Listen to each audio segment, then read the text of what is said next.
Bem, pessoal, vou responder uma pergunta que eu achei bem curiosa. Uma pessoa perguntou assim: Júlio, é para ler ou não ler bula? Você acha que isso atrapalha, isso prejudica? Eu vou explicar para vocês em detalhe, mais ou menos, o que eu acho mais relevante. Né?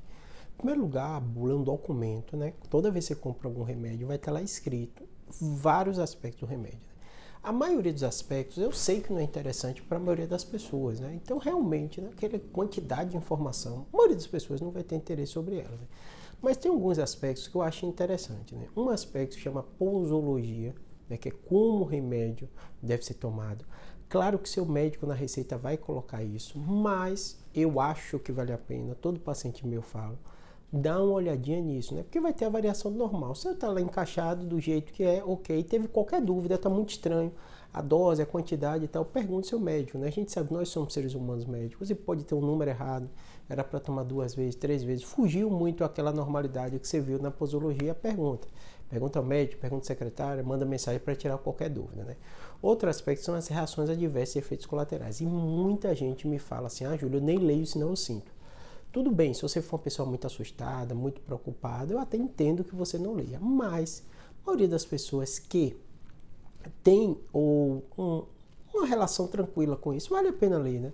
Quando a bula, eles colocam, né, das reações mais comuns às menos comuns. Se você ler as 2, 3 mais comuns, é interessante, para pelo menos você ter ideia. Caso você sinta alguma coisa daquele, você refere a seu médico e vê. Tanto que tem muito remédio que eu sei que os efeitos colaterais são, e até no canal eu boto isso, que eu já falo pro meu paciente. Por exemplo, você começa a tomar um topiramato, uma pregabalina, às vezes você sente formigamento, às vezes você sente sonolência. E o médico vai explicar, né, paciente, antes. O Miozan também, às vezes dá um sono, né? Por quê? Porque o paciente começa a tomar o remédio, ele não sabe se aquilo é do remédio ou outra coisa no corpo dele. Então é importante você ter uma noção, pelo menos, dos efeitos colaterais que seu médico te explicou e os mais comuns no caso da bula. Na minha opinião, esses são os grandes aspectos relevantes. Às vezes, se você ler ali sobre os trabalhos que foram feitos, os estudos, né, você não vai entender que tem muita parte técnica, né? É melhor você tirar dúvida com o seu médico. Claro, se é da área, você é muito curioso, você quer ler, tudo bem. Leia, faça uma filtragem, né? Só não fique, e eu não sugiro, às vezes as pessoas são muito ansiosas, muito preocupadas, que sentem tudo depois de ler a bula. Acontece muito isso, né?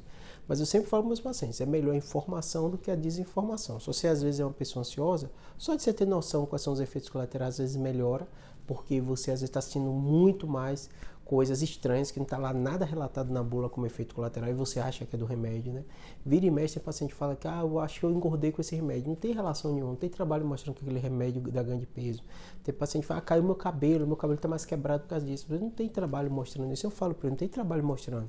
Eu não consigo afirmar que não é isso, mas é difícil você ter um remédio tão estudado, tão pesquisado, não está lá na bula como os efeitos colaterais mais importantes, tá bom? Espero ter ajudado. Bula é um documento importantíssimo e aí você vai usar aquela informação ou não ler, a depender do seu perfil, da sua curiosidade, uma série de aspectos, tá bom? Espero ter ajudado.